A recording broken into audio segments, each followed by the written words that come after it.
Bonsoir à tous, bonsoir à toutes. Je suis ravi d'être avec vous ce soir pour échanger autour de ce thème qui m'est cher, du fichez-vous la paix. Mais de quoi s'agit-il? Fichez-vous la paix. Il s'agit d'une injonction, d'une menace, d'une alarme, d'une information, d'un compliment. C'est assez énigmatique comme début, vous ne trouvez pas? Aussi, on va prendre le temps de vraiment comprendre ce que signifie ce fiche la paix, de voir pourquoi se fiche la paix, de voir comment se ficher la paix, et de voir ce que ce ficher la paix peut apporter à nos vies, et puis peut apporter aussi à notre méditation, puisque finalement c'est de ça dont il s'agit. J'ai exercé la fonction de médecin pendant plusieurs décennies. Et au cours de cet exercice singulier, ce colloque singulier que constituent les consultations, j'ai rencontré bon nombre d'hommes et de femmes du XXe et du XXIe siècle. Je les ai écoutés toujours. Je les ai probablement soulagés, souvent. Et peut-être même guéri parfois, par mon écoute. Mais toutes ces personnes m'ont ému. M'ont ému parce que j'ai constaté que beaucoup étaient comme fatigués, étaient comme dans un état de morosité, dans un état de pseudo-déprime, pas la déprime qui amène chez les psychiatres, mais un peu comme une fatigue d'être.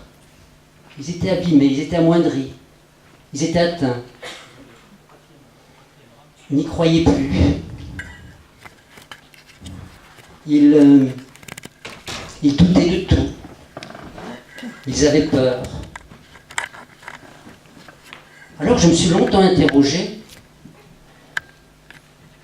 sur quelle était l'origine de leur malaise, de leur mal-être. La plupart avaient des professions florissantes qui leur assuraient une sécurité matérielle et de tous ordres.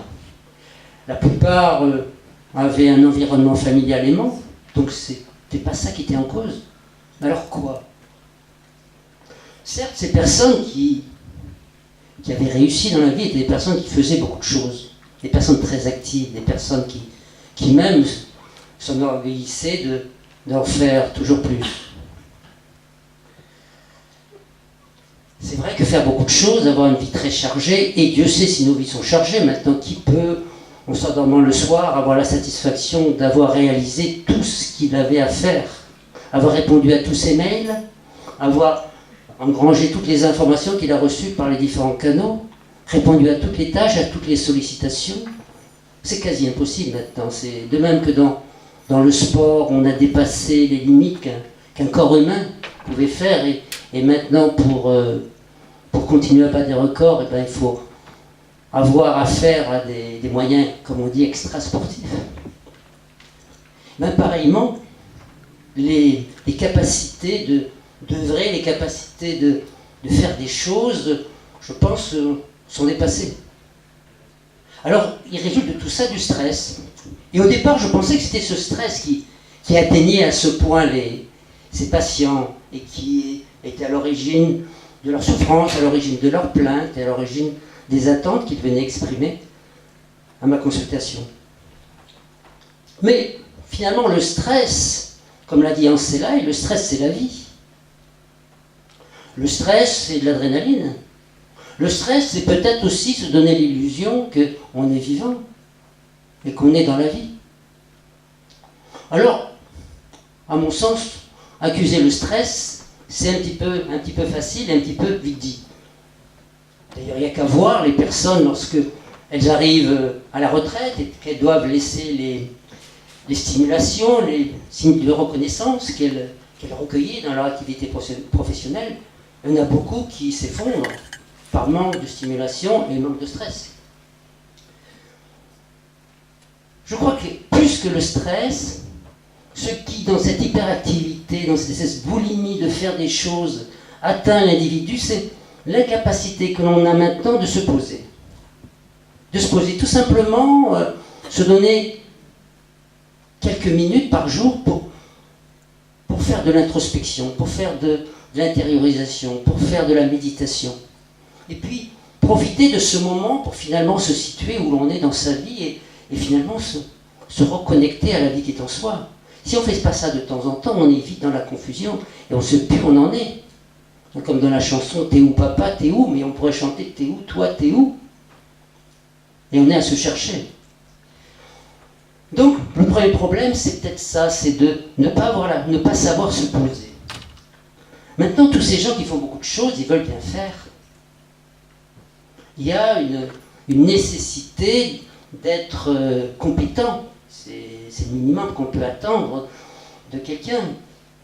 Il y a même une espèce de diktat de la performance, de l'hyper-performance. Et ça, à la limite, ça se légitime dans l'activité professionnelle. Maintenant, dans la vie privée, c'est pareil. Il faut être un bon époux, une bonne épouse, y compris dans les relations intimes, avec bien sûr des normes qu'il faut suivre, et puis des modèles aussi qui sont quelquefois complètement à côté de la plaque. Et puis ces gens, quand ils font du sport, s'ils jouent au tennis, il faut qu'ils soient classés. S'ils font du golf, il faut qu'ils aient un handicap. Donc à aucun moment, ils ne se fichent la paix, à aucun moment, ils ne se libèrent de cette pression de l'hyper-performance. Et puis le troisième point, c'est que dans le monde dans lequel on vit, il y a une espèce de modèle, une espèce de masque qu'il faut avoir. De même que dans le théâtre grec, il y avait les masques de l'humain et des dieux, il y avait des masques du rigolo et du sévère, des masques du bon et du mauvais. On portait des masques. Dans le monde dans lequel on vit, on a un masque. Ce masque doit être celui d'une personne lisse, celui d'une personne efficace, celui d'une personne calme, celui d'une personne qui n'a pas de problème, qui n'a pas d'émotion et qui sourit toujours, autant que possible avec des dents blanches. Et puis avec un teint déjà bronzé, ça aussi c'est un plus. Donc on est prisonnier de cette image qui finalement nous enferme et ne nous permet pas d'être nous-mêmes. Donc, cette hyper-performance, ça il m'a fallu le temps pour que je comprenne à quel point cette hyper-performance était pénalisante pour les individus. Et à quel point cette impossibilité d'être soi-même, parce qu'on est en permanence dans une attitude, dans un modèle, dans un moule, à quel point c'était pénalisant et enfermant. Alors tout ça, ça tourne dans la tête des gens, ça tourne, ça fait monter la pression, hein, un peu comme dans une cocotte minute. Et puis un jour, trop c'est trop. Un jour, on ne peut plus se lever, on ne peut plus y aller, on ne peut plus fonctionner dans ce modèle parce qu'il y en a trop. Un petit peu comme ces ânes, je me souviens au Maroc, les bourricots, on leur mettait des charges sur le dos, et puis généralement, il y avait le propriétaire de l'âne qui se mettait au-dessus de la charge. Quand il y avait trop de charges, les ânes, ils avançaient plus, ils s'écroulaient. On est un petit peu comme ces ânes, parce qu'on n'a plus trop de choses sur le dos. Et nous, on ne s'écroule pas comme un âne, nous, ça s'appelle le burn-out. Le burn-out que Freudenberger, qui a décrit le premier, ce burn-out, ça veut dire brûler de l'intérieur, comme vous le savez, hein. L'expression est tirée à l'aéronautique, hein, lorsqu'une fusée a cramé tout son carburant et qu'elle élimine l'étage parce qu'il ne sert plus à rien, on dit qu'il est burn-outé. C'est là d'où vient le terme burn-outé. Et Freudenberger a ajouté que le burn-out, c'était une maladie de l'âme en quête d'idéal. Maladie de l'âme, parce que ça touche ce qui anime l'individu, au plus profond lui-même.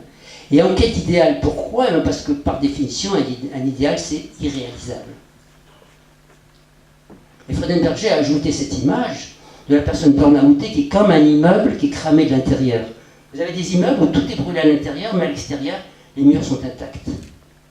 C'est ça la personne burn-outée. Et c'est à ça qu'on arrive à notre époque. C'est à ça que que cette impossibilité de se poser, cette impossibilité de ne pas être performant, de ne pas faire toujours mieux, de ne pas faire toujours plus, cette impossibilité également d'être soi-même, parce qu'on doit porter un masque, et ça devient vraiment une nécessité dans certains milieux professionnels. Il y a un moment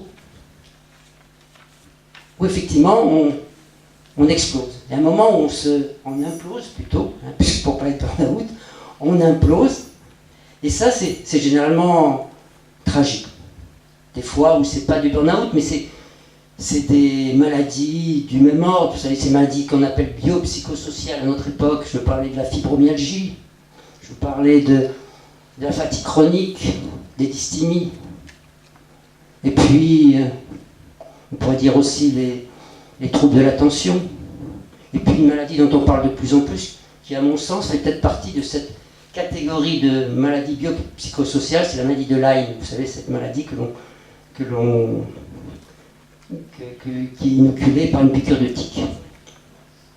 Alors que faire? Que faire face à cette pression? Que faire face à ces injonctions de faire toujours mieux, de faire toujours plus? Que faire? Eh bien, il n'y a pas d'autre solution que, à un certain moment, se ficher la paix. Se ficher la paix, comme un éclair qui va illuminer les ténèbres. On se fiche la paix, on laisse tomber la pression, on laisse tomber les injonctions, on laisse tomber ces enfermements qui nous empêchent d'être. Et on se reconnecte au souffle de la vie. Et on redevient un être humain.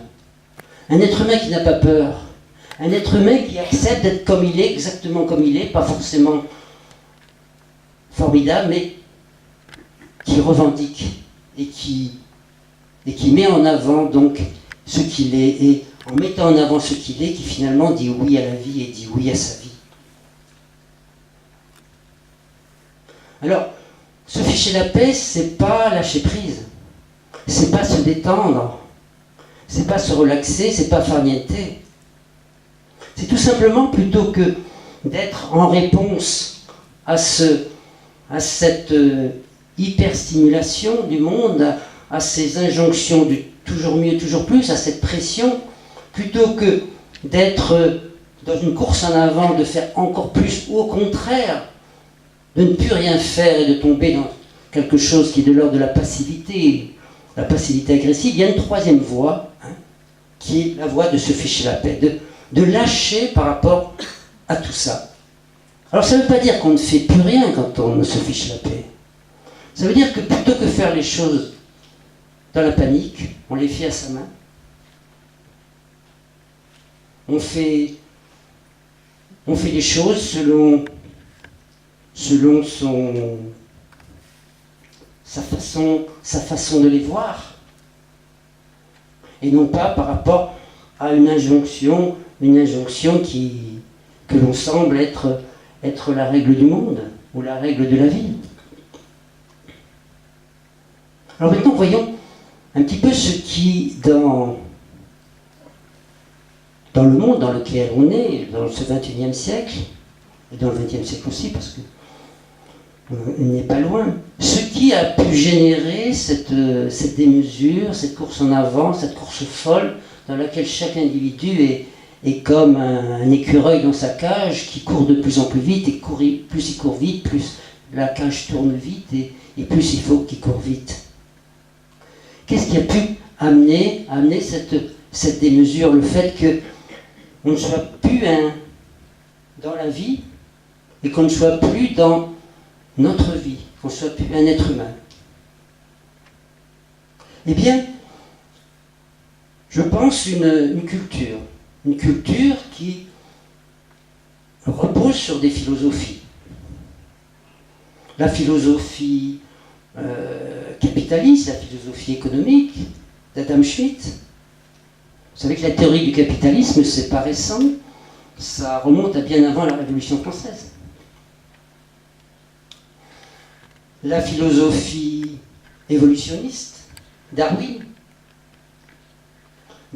qui considérait effectivement que la sélection naturelle, c'était la règle de la sélection naturelle, c'était que celui qui courait moins vite soit mangé et que ceux qui courent plus vite se sauvent. C'est la philosophie démographique de Malthus. C'est la philosophie psychanalytique. Freud. Vous savez que Freud est le premier à avoir parlé de racaille en parlant de l'humanité. C'est Freud l'avait dit avant. Et Lacan n'a pas dit beaucoup mieux. Donc, vous voyez, se creuser cette culture qui finalement considère que l'homme est un loup pour l'homme, que la véritable nature de l'être humain, c'est l'égoïsme. Et que si on ne se tient pas à tout prix dans une position haute, en maintenant bien sûr les autres dans une position basse, ben on va être bouffé. Et tout ça, ça engendre bien sûr le monde de l'entreprise, le monde du travail. Le monde du travail qui fonctionne depuis Reagan, je pense, c'est le néolibéralisme, qui fonctionne sur le mode des objectifs. C'est maintenant le professionnel qui fixe lui-même ses objectifs, qui est une façon très simple de le responsabiliser, mais également de le culpabiliser et de le torturer si les objectifs ne sont pas atteints. Et puis, ce monde professionnel, ce management professionnel qui est beaucoup, dans lequel chacun est noté, chacun est évalué, avec là aussi des ignominies, hein, les évaluations à 180 degrés qui maintenant se développent de plus en plus. Quand vous avez un bureau paysager ou un service, on va demander à chaque élément du service de noter ses collègues. Enfin, ça participe à la note, c'est pas uniquement ça, mais ça participe à la note. Vous voyez d'ici, quand on a une mauvaise note, l'ambiance que ça peut créer dans le service. Mais je ne crois pas que ce soit vraiment ça qui abîme ainsi les hommes, qui les amoindrit, qui leur donne cette fatigue d'être. Je pense que c'est plutôt dans l'enfance qu'il faut chercher. Dans l'enfance, dans laquelle nos parents, qui bien sûr voulaient notre bien, nous répétaient un peu toujours la même chose. Et en fonction des parents, c'est les mêmes injonctions qu'on répète. Les plus fréquentes, c'est sois parfait, sois fort, c'est-à-dire n'exprime pas tes émotions, fais des efforts, dépêche-toi, fais plaisir. Enfin, voilà. C'est ce genre de choses qui, dès que l'enfant est en âge de comprendre, lui sont répétées. Donc il grandit avec ça. Et comme Eric Berne l'a décrit dans l'analyse transactionnelle, il s'installe des véritables scénarios. Des scénarios de soi fort, de gens qui n'expriment jamais leurs émotions, des scénarios de gens parfaits, des scénarios de gens qui font des efforts, des scénarios de gens qui se dépêchent tout le temps. Avec la pensée magique que quand ça ne va pas, quand c'est trop dur, quand on n'y arrive pas, eh ben si on fait ce que papa et maman nous disaient, là ça va le faire. Ce qui fait que dans les moments difficiles, on va faire des efforts, on va se dépêcher, on va être parfait, on va chercher à être parfait, on va chercher à faire plaisir. Et ça, ce sont des injonctions qui sont impossibles. C'est impossible de vivre comme ça. Et si on reste sur ces scénarios de vie, ça fait des vies qui souvent sont sacrifiées dans ce diktat de l'efficacité, dans ce diktat de la rapidité, dans ce diktat de la non-expression de ses émotions et autres. Ça, c'est quelque chose de très, qui peut être très pesant dans les existences. Même si les parents qui ont largement dispensé ce qui pour eux étaient des conseils, qui pour eux étaient faits pour nous amener dans la performance, dans l'hyper-performance, mettre à notre place dans la vie, même si, pensant bien faire, ils n'ont pas forcément atteint leurs objectifs. Et puis il y a aussi l'attitude des parents qui, vous avez probablement comme moi, assisté à des matchs de foot d'équipes de poussins, quand vous avez la tranche d'âge de 7-13 ans et vous avez les parents sur le bord de la touche qui sont qui sont quelquefois quasi hystériques, à soutenir leur gamin, pensant que s'il a peut-être un certain talent, ils vont en lui une pépite, un futur Mbappé ou Zidane. Maintenant, quand moi j'ai des amis qui étaient là en vacances et qui avaient inscrit leur gamin à un club de plage, ils étaient surpris au bout de 4-5 jours que lorsqu'ils sont allés reprendre le gamin à la fin de son stage, on leur a remis un document sur lequel il y avait les points forts, les points faibles, les points à travailler, etc. Les parents pensent que c'est une bonne façon d'initier ce culte de l'hyper-performance pour leurs enfants, leur donner le sens de la compétition, leur donner le sens d'être le meilleur, parce qu'ils savent très bien que la lutte sociale sera dure, mais enfin, en réalité, ça fait des victimes donc, dans l'hyper-performance, de l'hyper-performance intégrée dans laquelle nous sommes tous, et dans laquelle nous pâtissons, et de laquelle nous pâtissons, il n'y a qu'à voir le nombre de burn-out. Maintenant, dans le corps médical, chez les infirmières, chez les médecins, il y a 50 à 60% de la profession qui est atteinte. Et puis, si, je vois des voix dubitatives, mais si, avec un taux de suicide 3 fois supérieur au reste de la population française. Il y a 50% des médecins qui sont en invalidité, qui sont pour cause psychiatrique. Donc c'est un véritable problème de santé publique. La population qui est chargée de prendre en charge le reste de la population est quelquefois plus en souffrance que ceux qui veulent leur demander de l'aide. Mais pas simplement le corps médical, maintenant partout. Vous avez le burn-out des mères de famille qui elles aussi veulent trop bien faire, des trop bonnes mères, comme disait Winnicott. Et puis, dans toutes les professions, les médecins conseils aussi font des burn-out, paraît-il. On aura tout vu. Hein.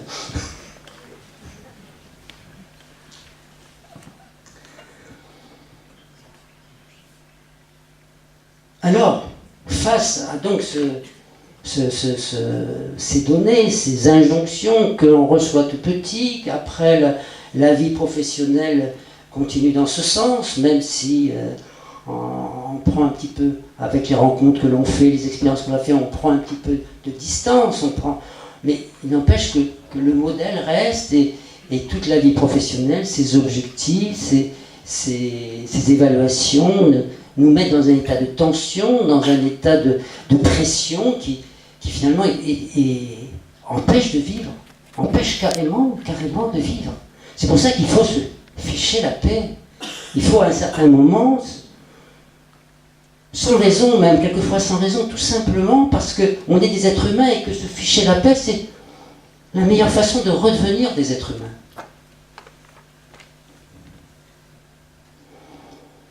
Alors parmi ces injonctions que les parents adressent à leurs enfants, il y en a deux qui sont peut-être particulièrement fréquentes. C'est celle d'être parfait et celle d'être calme. Et c'est vrai que se ficher la paix, c'est un geste salvateur, un geste libérateur, mais encore faut-il savoir faire une espèce de diagnostic sur ce quoi il faut se ficher la paix dans la vie, parce qu'on n'est pas tous logés à la même enseigne et que certaines personnes ont à lâcher au niveau d'un certain aspect de leur existence, d'une certaine façon de considérer les choses, d'autres à d'autres niveaux. Alors, vouloir être parfait, pourquoi veut-on être parfait ? Eh bien, c'est parce que c'est le gage donc du modèle, hein, on l'a dit, du modèle social dans lequel on est, et que pour être parfait, pour être dans la performance, l'hyper-performance, pour être dans la compétence permanente, ben, il faut ne pas avoir d'échec. Et il y a une véritable terreur de l'échec. Or, l'échec n'est pas une faute, l'échec n'est pas une catastrophe. Le chemin de la réussite est toujours parsemé d'échecs. Les gens qui n'ont pas d'échec sont des gens qui généralement ont une réussite qui s'arrête vite. Vous avez Edison qui a inventé l'ampoule électrique. Il a déposé 1093 brevets avant faire une ampoule qui marche. Donc il s'est trompé 1092 fois avant de réussir. Donc, dans la culture anglo-saxonne, on inscrit les échecs dans son curriculum vitae. Les échecs ne sont pas du tout considérés comme quelque chose d'infamant ou de dévaluant pour l'individu. Avoir des échecs, c'est très bien. Mais qu'est-ce qui nous gêne dans le fait qu'on soit mis en échec? C'est beaucoup l'émotionnel qu'on va développer. Or, notre émotionnel nous fait peur. Nous avons peur de nos émotions. Nous avons peur que dans ces situations où on n'est pas dans la performance, où on n'est pas dans la toute splendeur de sa réussite, qu'effectivement on soit à devoir exprimer des émotions, et pas forcément les émotions comme la joie, qui elles sont valorisées, mais des émotions comme la peur, la tristesse, la colère, le dégoût, le mépris. Or, c'est une vision totalement fausse des émotions. Les émotions ne sont pas les mauvaises herbes de notre esprit. Les émotions sont même indispensables. Ce qui fait vraiment la qualité de l'individu, c'est son émotionnel. C'est peut-être ce qui nous différencie le plus des autres espèces animales. Et puis c'est un formidable radar, une émotion. Comment peut-on savoir qu'une situation est dangereuse si on s'interdit de ressentir et d'exprimer la peur? Comment peut-on savoir que quelque chose nous dérange si on s'interdit de ressentir et d'exprimer la colère? Comment peut-on savoir que quelque chose est en train de nous quitter et que ça nous fait mal si on s'interdit de ressentir et d'exprimer la tristesse? Et comment peut-on savoir, bien sûr, que quelque chose nous plaît, qu'on veut que ça perdure, si on s'interdit de ressentir et d'exprimer la joie? Mais c'est également un radar pour les autres. Comment une personne va nous consoler si on n'exprime pas la tristesse? Comment la personne va changer son comportement si on n'exprime pas la colère? Comment une personne va nous rassurer si on n'exprime pas la peur? Et comment une personne va partager notre joie, va nous sauter dans les bras si on n'exprime pas cette joie? Donc, cette attitude vis-à-vis des émotions est fausse. Et il faut redonner aux émotions leur place. Ce qui veut dire reconnaître qu'en tant qu'être humain, nous sommes vulnérables. Mais cette vulnérabilité de l'être humain, c'est ce qui en fait sa dignité, ce qui en fait sa force. Il faut être comme ces héros du Moyen-Âge. Perceval le Gallois, Ulysse, oui, mais Achille de la guerre de Troie, Évanoué. Tous ces personnages qui étaient de farouches guerriers, mais également qui étaient toujours à lever l'épée pour l'honneur d'une belle, qui associaient à une force et à quelquefois redoutable une profonde tendresse. Maintenant, on valorise plutôt les héros comme Robocop ou Iron Man, qui sont des brutes sans absolument aucun émotionnel. Shogyan Trungpa, qui est un théoricien, moi c'est presque mon maître en matière de bouddhisme moderne, qui est né au Tibet, donc qui devait être à Rinpoché et diriger un monastère, et qui a dû quitter le Tibet au moment de l'invasion chinoise, qui s'est d'abord réfugié en Inde, puis à Oxford, en Angleterre, et puis qui est allé vivre aux États-Unis, en ramenant une femme, en ramenant une Anglaise pour épouse. Shogyan Trungpa a une métaphore très intéressante. La métaphore de la tasse en porcelaine. Quand vous avez la tasse en porcelaine dans la main, elle vous donne l'impression de solidité. Mais lorsque vous la laissez tomber sur le sol, elle se brise. Alors que la tasse en lac, qui donne l'impression de vulnérabilité, lorsque vous la laissez tomber, elle rebondit. Nous sommes comme cette tasse en lac. Nous trouvons notre force dans notre vulnérabilité. Ce qui nous donne de l'allant, c'est notre vulnérabilité. Cette vulnérabilité, c'est une espèce de souplesse qui va nous permettre de nous adapter de façon adéquate aux aléas de l'existence. Donc, les émotions sont là pour être touchées, pour être, plutôt que de vouloir gérer, quel mot horrible, gérer son émotionnel, plutôt que de vouloir empêcher, plutôt que faire un déni de nos émotions, allons vers elles, rencontrez-les. Et comme le dit Rainer Mayer, qui est né à Prague, et qui a vécu à Paris, où il a été pendant son séjour parisien, il a été le secrétaire de Rodin, avant de terminer sa vie en Suisse. Rainer Mayer parle de nos émotions comme les dragons de notre vie, qui se transforment en princesses lorsque on accepte de les rencontrer. Les dragons de notre vie ne sont que des princesses qui attendaient de nous voir beaux et courageux.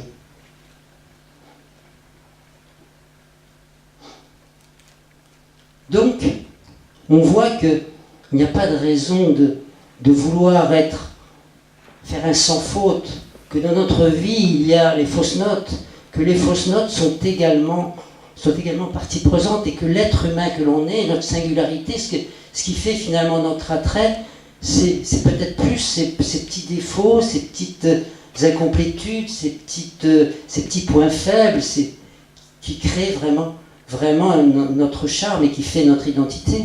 Le conformisme n'est pas une vertu, vous savez. Et vouloir que tout le monde soit pareil, hein, c'est pas forcément ce qu'il faut faire.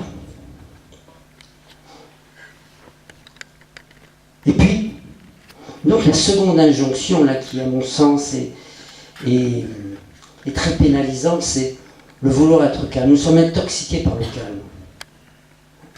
Mais le calme, qu'est-ce que c'est le calme? Moi, j'ai pas du tout envie d'être calme. Être calme, ça veut dire ne pas être amoureux, ne pas être enthousiaste, ne pas kiffer la vie. C'est ça le calme. C'est l'origine du mot calme. C'est la pétiole. Quand il n'y a pas de vent, et que les marins restent au port parce qu'il n'y a pas de vent, et que les pêcheurs sont au chômage. C'est ça le calme. C'est ça qu'on veut dans notre vie? Probablement pas. Ce qui est pire, c'est que lorsqu'on médite, bien souvent, on médite pour être calme, pour trouver le calme, pour calmer notre vie, pour la rendre agréable, pour vivre des moments confortables. Mais là, je pense qu'on est complètement dans l'erreur. On ne médite pas pour vivre des moments agréables. On ne médite pas pour vivre des moments confortables. On ne médite pas pour vivre des moments de calme. On ne médite pas pour... Quand on est calme, finalement, on se dissocie, on s'écarte de la vie. On médite pour rentrer dans la vie, pour se connecter à la vie. Pas du tout pour s'en échapper. Alors, ce n'est pas le calme qu'il faut attendre de la méditation. C'est autre chose. C'est un soulagement.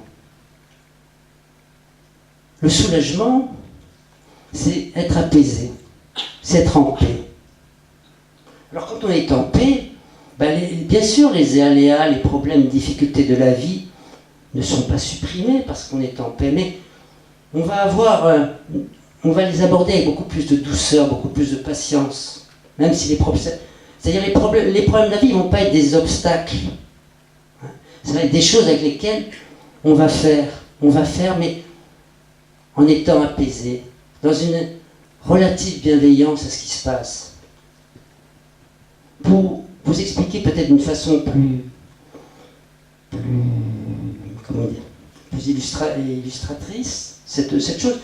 Quand vous avez un enfant qui a la grippe, qui a mal à la tête, qui a de la fièvre, beaucoup de fièvre, qui a des courbatures, là il geint, il n'est pas bien, sa mère vient s'installer à côté de lui, le prend dans ses bras, et l'enfant, il garde son mal à la tête, il garde ses courbatures, mais ils se sont soutenus, ils se sont aimés.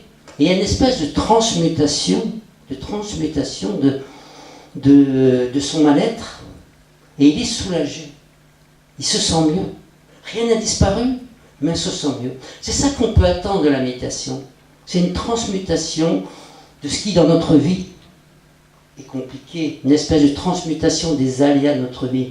Une espèce de transmutation des petits bobos que l'on va accueillir, que l'on va accepter. Accepter tout simplement avec une certaine bienveillance, avec un certain apaisement. Tout simplement parce que on les a abordés dans le cadre de la méditation. Méditer, c'est ça finalement. C'est comme on fait un câlin à un enfant, c'est se faire un câlin à soi-même. Comme on écoute un enfant, c'est s'écouter à soi-même. Comme on offre une tasse de thé à quelqu'un, c'est s'offrir une tasse de thé à soi-même. Et c'est ce moment qu'on va passer avec soi, ce moment où on va se cocooner en quelque sorte quelque part, hein, qui va transformer, transmuter ce que l'on vit. Pas le faire disparaître, mais lui donner une toute autre teneur. Et c'est ça, c'est vraiment ça que l'on peut attendre de la méditation. Bien souvent, les gens n'osent pas se ficher la paix. Et ils ont besoin qu'on les y autorise. J'ai souvent remarqué dans mon activité que quand par exemple vous aviez un businessman, un PDG, quelqu'un qui, comme dans la 4e planète du Petit Prince, c'est ce personnage, ce businessman qui est très sérieux, qui n'a jamais vu une fleur, qui n'a jamais admiré une fleur, qui n'a jamais aimé personne, mais qui est sérieux. Il compte les étoiles, il les numérote, il passe sa vie à ça. Hein, donc ce genre de personnage, hein, assez froid et assez déterminé dans ses objectifs professionnels. Imaginez que cette personne ait 42 fièvres et puis vienne voir le médecin en disant ben voilà, j'ai 42 fièvres, demain je dois aller à New York pour signer d'un contrat hyper important, il faut que vous me mettiez sur pied demain. Et vous lui dites mais non, vous avez la grippe, il n'y a rien à faire, il faut vous mettre au